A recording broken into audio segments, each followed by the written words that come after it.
I cannot count how many times I've had a new student or somebody in my studio that's been like, I just want you to know that I sing really loud. It's kind of my thing.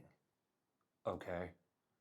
Then sure enough, like a half an hour later, their voice is cracking and falling apart and they're hoarse. I get it, man.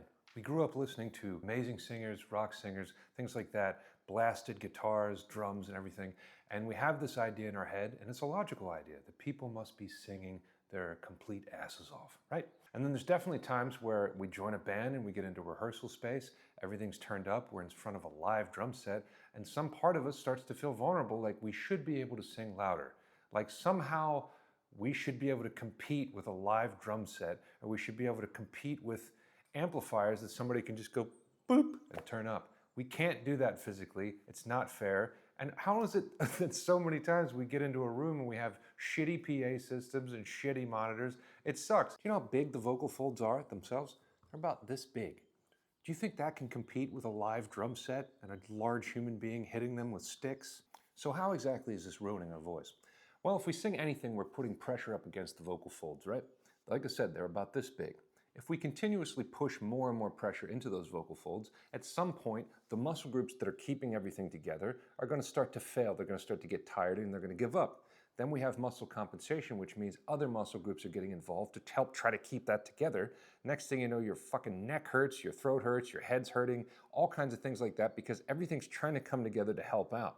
Same thing can be seen with the gym or lifting weights or running or something like that. Other muscle groups that are stronger are going to get involved, and then things are just going to start breaking down, and you're building muscle groups in the wrong ways. Along with that, most people that are singing too loud are actually using a little bit too much air, or a lot too much air. If we continuously use too much air when we're singing, the vocal cords themselves tend to dry out. We need the optimal mucus lining, optimal hydration level for our vocal cords to function and oscillate correctly. If we continuously blow extra air over that, they're going to once again start to give up and just do what they can do because this is like fight or flight for them. Everything for the body feels like, okay, we need to keep yelling because we need to survive. So what the hell are we supposed to be doing? First of all, you want to learn about your breath. You want to learn about your foundation. You want to learn about placement. You want to learn about support. And you want to learn about these things so you can actually know what the hell singing feels like and what it's supposed to feel like so that anytime you find a new coordination, there's a spectrum and you can step backwards into your foundation. Hey, if you like this lesson, you can click on the link in the description and I'm happy to teach you more about all kinds of things voice related. I'll see you over there. The reason I say that is because especially teaching complicated things like distortion and screaming, we can't just go for it and then be like, it's not working. We want to have something that we can step back into that makes sense. Are you able to support? How open are you? Are you placing your voice correctly? Whatever. And then we step back forward towards, the goal. Essentially, what most of this stuff boils down to is the path of least resistance, which I know sounds really cool, but I'm going to try to logically tie this to what you're doing or what you're learning how to do. If you're doing something and there's a lot of resistance, there's a lot of pushing, there's a lot of trying, there's a lot of force, it's going to tend to be followed by more force. It's like pushing a snowball up a hill.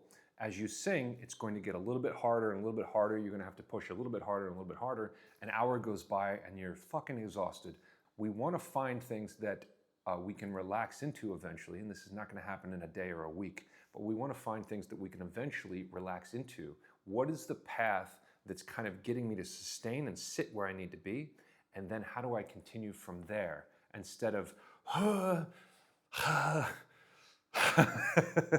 When it comes to how loud you should actually be, everybody's body's different. Some people talk louder, some people have a bigger body, a bigger vocal folds, all kinds of different stuff like that, which can mean that somebody would be naturally louder than somebody else.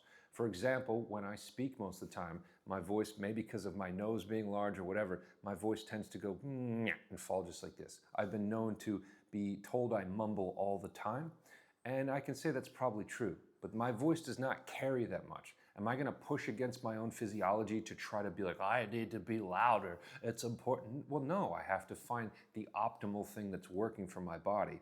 And I have to know, again, what sounds good, which leads me to the conclusion of all this.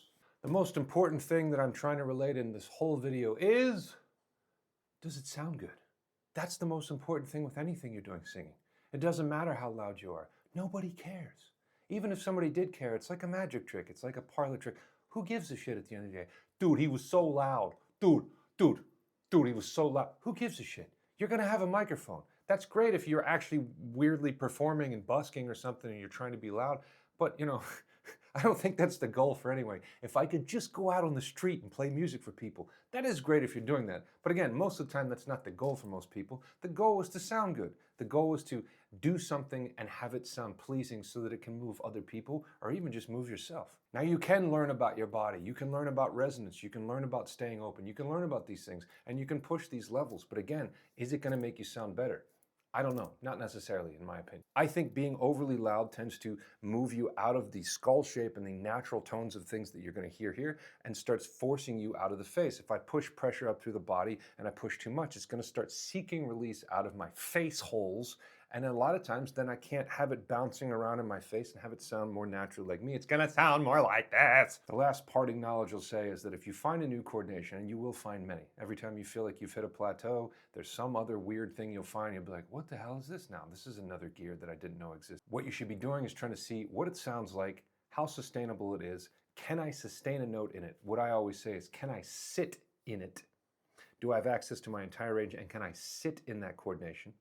And then eventually, how do I relax as much as I can into it? Again, this is not happening over a day. It probably would happen over weeks, months, and possibly even years. I got this thing that works for me. Can I relax into it? The same with playing guitar, same with playing drums, a lot of instruments, even piano. I can move really fast, but how do I relax the rest of my body so that I'm just using the muscles I need? That's kind of the goal here. Essentially, the goal is, can I sustain it? Can I relax? And most importantly, does it even sound good? Does it sound good? Because if it sounds good, then go ahead, do that. I hope you guys enjoyed this. If you want to learn more about your voice, you can click on the link in the description, and I'm happy to teach you more. I'll see you over there.